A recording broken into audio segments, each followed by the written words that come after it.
Assalamualaikum warahmatullahi wabarakatuh. Salam sejahtera bagi kita semua. Perkenalkan, nama saya Dewi Safitriani, NIDN 1122068502, Program Studi Teknologi Rekayasa Logistik, Politeknik Sinarmas Grogol. Selamat pagi Bapak Ibu, penilai sertifikasi dosen gelombang 1 tahun 2025. Video ini dibuat sebagai salah satu persyaratan pengajuan sertifikasi dosen gelombang 1 tahun 2025, yaitu pernyataan diri dosen unjuk kerja Tridharma Perguruan Tinggi atau PDD UK TPT, yaitu dalam bidang pengajaran. Dalam kesempatan ini saya mengampu mata kuliah pengantar logistik dengan bobot 2 SKS dan masuk dalam kuliah teori. Dalam kesempatan ini juga saya akan menjelaskan secara singkat mengenai capaian pembelajaran prodi atau CPL, capaian pembelajaran mata kuliah atau CPMK, kemampuan akhir tiap tahapan belajar atau sub CPMK, deskripsi mata kuliah, bahan kajian, serta sistem dan metode pembelajaran yang akan kita jalani bersama. Capaian pembelajaran prodi yang pertama, menginternalisasi nilai, norma, dan etika akademik, menunjukkan sikap bertanggung jawab atas pekerjaan di bidang keahliannya secara mandiri. Yang kedua, mampu mengambil keputusan yang tepat berdasarkan analisis informasi dan data, dan mampu memberikan petunjuk dalam memilih berbagai alternatif solusi secara mandiri dan kelompok. Ketiga, menguasai konsep penerapan ilmu teknologi rekayasa dalam bidang logistik. Yang keempat, mampu menunjukkan kinerja mandiri, bermutu, dan terukur. Capaian pembelajaran mata kuliah yang pertama, memahami konsep dasar logistik dan perannya dalam rantai pasok. Yang kedua, menganalisis komponen utama dalam sistem logistik. Yang ketiga, mengaplikasikan teknologi informasi dalam proses logistik. Yang keempat, mengevaluasi efisiensi dan efektivitas sistem logistik. Yang kelima, menjelaskan perkembangan dan tantangan dalam industri logistik modern. Kemampuan akhir tiap tahapan belajar atau sub CPMK yang pertama, mahasiswa mampu menjelaskan konsep dasar logistik dan perannya dalam rantai pasok. Yang kedua, mahasiswa mampu mengidentifikasi elemen utama dalam sistem logistik. Yang ketiga, mahasiswa mampu mengaplikasikan teknologi informasi dalam manajemen logistik. Yang keempat, mahasiswa mampu mengevaluasi efisiensi dalam logistik. Yang kelima, mahasiswa mampu menganalisis tantangan dan peluang dalam industri logistik. Yang keenam, mahasiswa mampu menganalisis dampak teknologi dan inovasi terhadap sistem logistik. Sub CPMK yang 7 itu mahasiswa mampu mengidentifikasi peran kelanjutan dan sistem strategi logistik. Dan kedelapan, mahasiswa mampu memahami prinsip dalam regulasi dan kebijakan logistik. Deskripsi mata kuliah ini membahas konsep dasar logistik termasuk definisi, fungsi, dan peran logistik dalam rantai pasok. Mahasiswa akan memahami bagaimana manajemen logistik berkontribusi terhadap efisiensi operasional dan strategi bisnis. Cakupan dalam materi meliputi transportasi, pergudangan, distribusi, teknologi dalam logistik, serta tantangan dan peluang dalam industri logistik modern. Mata kuliah ini merupakan bagian penting dari kurikulum karena menjadi dasar dalam mengembangkan kompetensi profesional yang relevan dengan dunia kerja vokasi. Bahan kajian yang digunakan yang pertama, konsep dasar logistik dan rantai pasok. Yang kedua, manajemen transportasi dalam logistik. Yang ketiga, pergudangan dan pendistribusian barang. Yang keempat, teknologi informasi dalam logistik. Yang kelima, logistik dan berkelanjutan. Keenam, regulasi dan kebijakan logistik. Ketujuh, inovasi dan tren teknologi dalam logistik. Kedelapan, studi kasus industri logistik modern. Referensi yang digunakan yaitu pada kuliah ini yaitu referensi utama Supply Chain Logistic Management, The Handbooks of Logistics and Distribution, serta pendukung yang dapat diperoleh berdasarkan isu, artikel-artikel, dan penelitian yang saya lakukan. Sistem perkuliahan disampaikan dengan metode DIA, Delivery, Interaktif, dan Assessment. Sistem perkuliahan ini dilakukan secara tatap muka di kelas, serta aktivitas lapangan atau kunjungan industri sesuai studi kasus yang diberikan. Evaluasi dilakukan melalui tugas individu, tugas kelompok, kuis, ujian tengah semester, dan ujian akhir semester. Metode pembelajaran yang aktif dan berpusat pada mahasiswa, antara lain problem based learning, case study, project based learning, serta diskusi interaktif. Selanjutnya, aspek penilaian. Di sini kami akan membagi beberapa bagian. Kehadiran 10%, tugas individu 10%, tugas kelompok 15%, UTS 30%, dan UAS 35%. Dengan pendekatan ini diharapkan mahasiswa tidak hanya menguasai teori, tetapi juga mampu menerapkannya dalam konteks nyata. Baik, untuk implementasi perkuliahan di kelas, silahkan untuk melihat video berikut. Baik, teman-teman, mari kita mulai untuk perkuliahan pada pagi hari ini. Assalamualaikum warahmatullahi wabarakatuh. Selamat pagi. Baik, sebelum kita lakukan perkuliahan pada pagi hari ini, sebaiknya kita berdoa terlebih dahulu sesuai dengan kepercayaan masing-masing. Berdoa dimulai.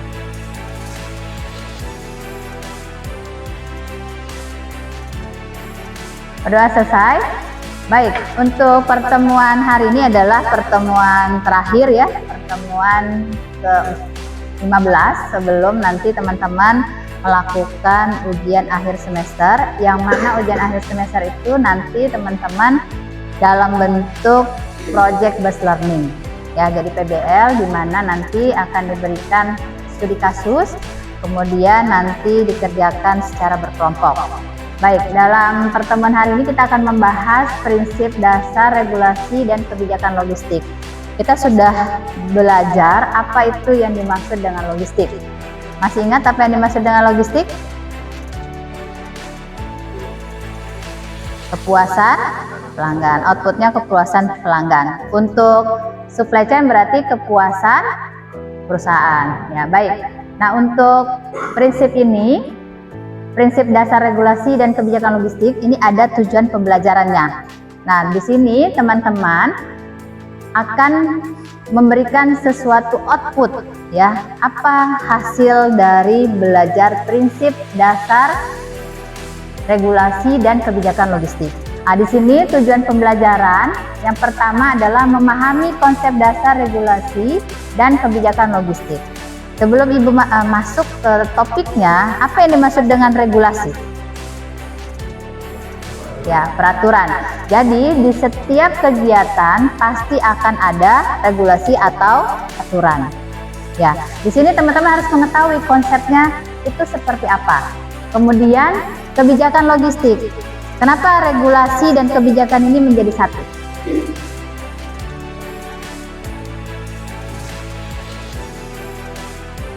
Karena saling berkaitan. Dikarenakan apa? Adanya regulasi atau aturan berarti akan ada kebijakan. Contoh, misalnya kita ketahui bahwa Indonesia ini adalah negara kepulauan. Ya, biasanya biaya dari logistik antara Indonesia Barat, Indonesia Timur, dan Indonesia Tengah itu akan memiliki regulasi dan kebijakan masing-masing. Walaupun ada payung besarnya.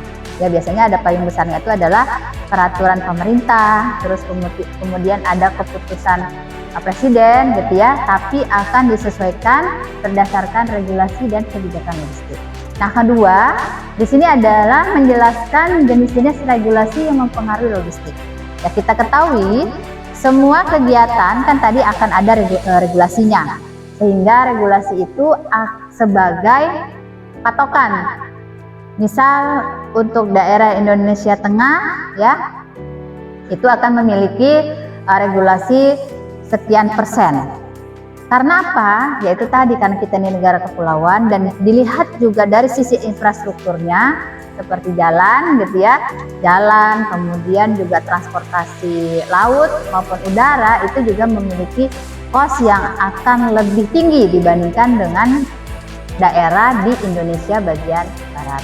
Nah, mungkin kalau untuk di Pulau Jawa masih bisa dilampaui dengan menggunakan kereta api, kemudian juga fasilitas untuk infrastrukturnya juga lebih memadai ya dibanding dengan Indonesia Tengah. Ya, contohnya seperti di daerah kita sendiri ya, untuk mendatangkan barang dari Pulau Jawa ke Kalimantan itu membutuhkan waktu yang sangat lama.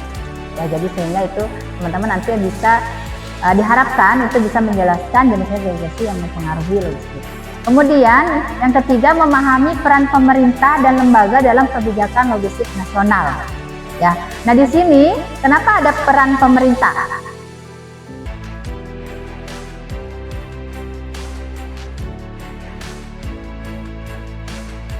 Kan ini tadi kita sudah memahami konsep. Kemudian dari konsep itu kita akan menjelaskan. Kemudian di sini ada peran pemerintah dan lembaga. Yaitu tadi payung besar kita adalah pemerintahan. Ya. Keputusan presiden, peraturan pemerintahan gitu ya. Nah, itu juga harus ada peran pemerintah karena untuk menjembatani. Ya, untuk menjembatani sehingga akan ada peran pemerintah dan ada lembaga. Nah, misal ada lembaga dalam kebijakan nasional. Jadi itu adalah sebagai regulasi dan kebijakan yang akan diterapkan di masing-masing daerah. Nah, sehingga di sini tujuan pembelajaran kita di dalam prinsip dasar regulasi ya ini tadi, memahami konsepnya terlebih dahulu, kemudian menjelaskan jenisnya regulasi dan memahami peran pemerintah dan lembaga dalam kebijakan logistik. Ya, kenapa ada pihak ketiga di dalam pendistribusian? Yaitu tadi, karena logistik itu adalah outputnya kepuasan customer. Jadi seperti itu.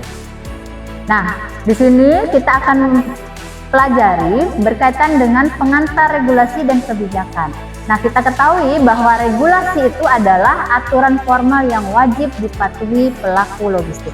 Semisal ada pihak-pihak yang tidak mematuhi regulasi, apa yang akan terjadi? Akan ada sanksi, ya. Karena itu tadi biasanya ada pihak-pihak tertentu yang memanfaatkan. Contoh misal di saat kita kekurangan bahan-bahan makanan gitu ya, kemudian atau bahan-bahan material, itu pasti akan ada pihak-pihak yang bermain di dalam biaya penjualan ya. Jadi sehingga apa? Akan ada regulasi sehingga aturan inilah yang menjadi patokan, yang menjadi titik terangnya untuk apa? Untuk menjembatani agar pelaku logistik ini patuh terhadap aturan. Kemudian kebijakan. Nah, kebijakan ini adalah strategi. Ya, strategi untuk mengarahkan sistem logistik secara efisien. Apa efisien?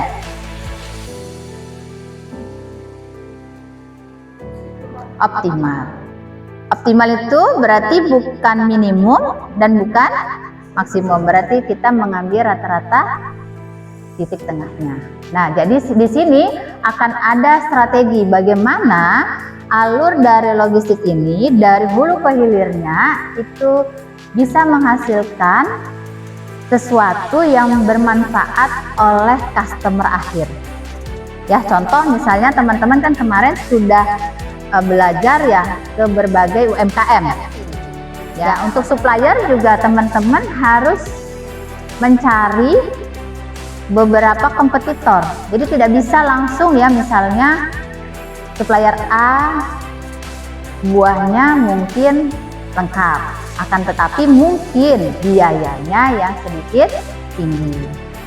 Nah, kemudian ada juga vendor yang kedua gitu ya, itu memiliki bahan bakunya bagus gitu ya, harganya itu terjangkau.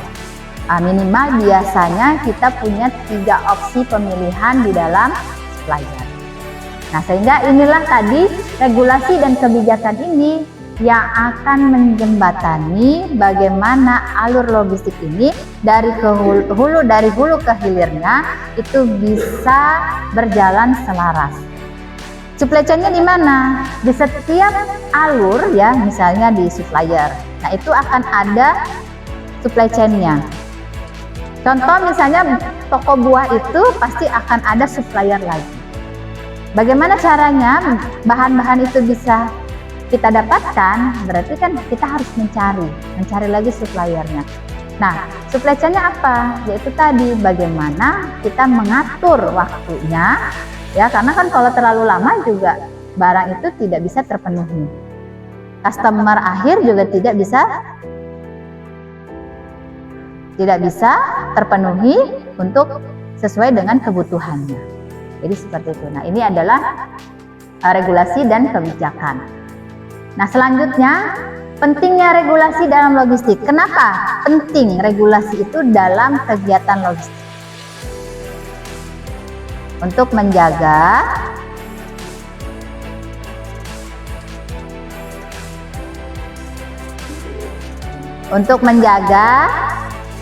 kestabilan penyediaan bahan baku. Karena apa? Tadi ada permintaan.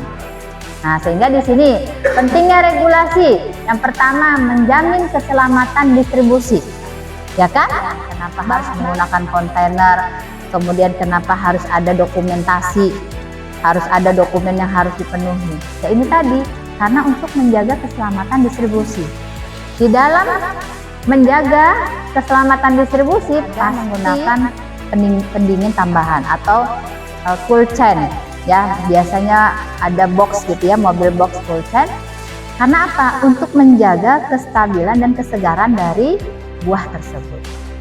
Kemudian sekarang kan di daerah kita ini banyak frozen food ya. Frozen food itu kan nggak bisa serta-merta kalian tidak menambahkan cool box misalnya ya. Karena apa? Mungkin sudah dibekukan, kemudian kita ketahui bahwa untuk sampai ke daerah kita ini kurang lebih 12 jam.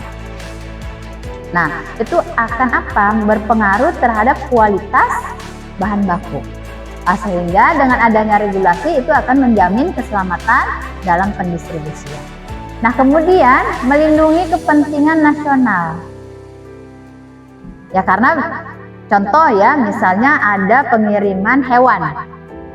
Ya, pengiriman hewan dari Pulau Jawa. Ya, misalnya sapi gitu ya. Nah, itu harus tahu, dan itu ternyata ada freight forwardernya atau jasa pengiriman yang sesuai dengan ketentuan bagaimana pengiriman hewan. Ya, dan juga harus tahu ya, jasa pengiriman ini harus tahu bagaimana tracknya untuk daerah yang akan dilewati. Ya kan, hewan itu kan kalau dibawa misalnya kalau lewat pesawat saja kan dia karantina dan sebagainya.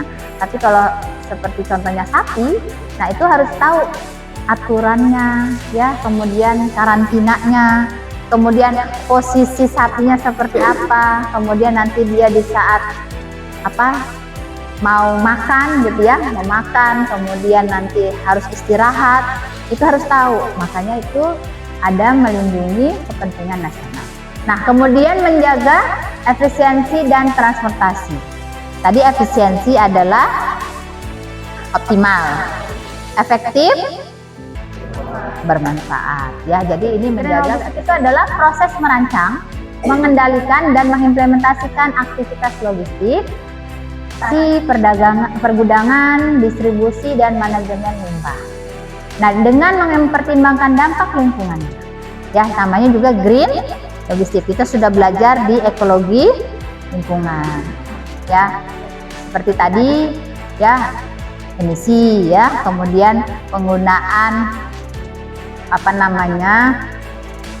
kemasan, ya kemudian memanfaatkan barang-barang ya yang bisa di recycle gitu ya. Nah, itu juga masuk di dalam green logistik. Nah, hal ini termasuk penggunaan emisi karbon, konsumsi energi, polusi udara, serta penggunaan bahan bakar dan kemasan yang ramah lingkungan. Dan ini kemudian ada integrasi lintas sektor. Nah, kemudian digital governance, ini adalah proses pengambilan keputusan dan pengelolaan terhadap sumber daya digital seperti data, teknologi informasi, sistem digital, dan proses transformasi digital. Ini adalah digital governance. Kemudian arah kebijakan masa depan mencakup green logistik. Ya, green logistik itu adalah logistik ramah lingkungan, penggunaan energi terbarukan, dan integrasi kebijakan antar negara. Contohnya ASEAN Single Logistic Map. Ya. Nah, di sini kesimpulannya, regulasi dan kebijakan logistik harus berjalan seimbang. Ya, cukup mengatur tapi tidak menghambat. Ya. Nah, kemudian pemahaman terhadap regulasi akan membantu lulusan teknologi rekayasa logistik dalam mengambil peran sebagai praktisi maupun analis logistik di berbagai sektor Indonesia. Ya, jadi ini adalah kesimpulan kita belajar dari regulasi dan kebijakan logistik. Ya, dengan topik, apakah kebijakan logistik saat ini mendukung efisiensi dan bagaimana kerjasama pemerintah dan swasta? Silakan.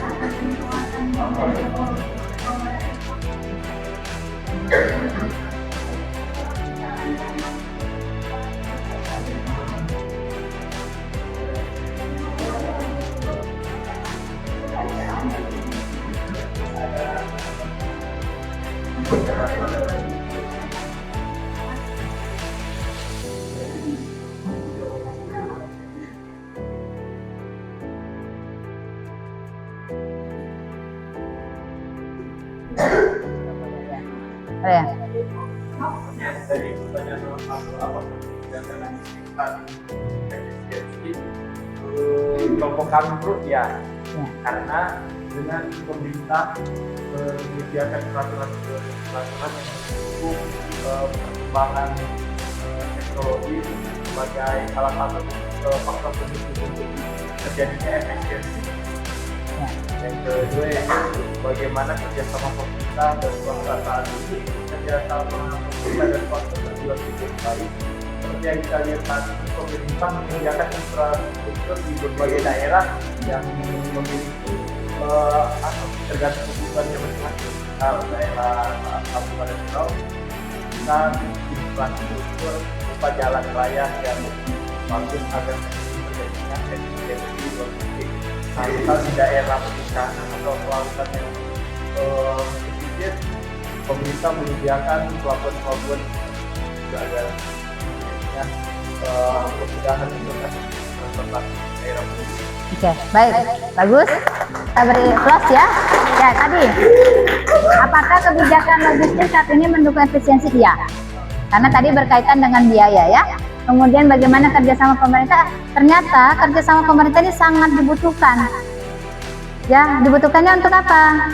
Untuk itu tadi mendistribusikan bahwa adanya permintaan sehingga produk atau barang ini bisa ke customer dan di waktu yang sesuai. Sehingga yaitu tadi peran pemerintah dan swasta ini. Jadi harapannya di sini teman-teman memahami bahwa regulasi dan kebijakan itu sangat penting dan itu sebagai pegangan kita dalam berkegiatan dari kegiatan logistik itu sendiri. Baik ya teman-teman, mungkin kita cukupkan untuk pertemuan pada hari ini. Semoga bermanfaat bagi kita semua. Sebelum kita akhiri, mari kita berdoa. Dengan kepercayaan masing-masing, berdoa dimulai. Baik, berdoa selesai. Cukup untuk kegiatan hari ini. Kurang lebihnya saya mohon maaf. Saya akhiri. Wassalamualaikum warahmatullahi wabarakatuh. Selamat siang dan terima kasih. Sekian video pembelajaran dalam mata kuliah pengantar logistik Prodi Sarjana Terapan Teknologi Rekayasa Logistik Politeknik Sinar Mas Brokol. Semoga dapat menjadi pertimbangan dalam proses pengajuan sertifikasi dosen gelombang 1 tahun 2025. Saya akhiri. Wassalamualaikum warahmatullahi wabarakatuh dan terima kasih.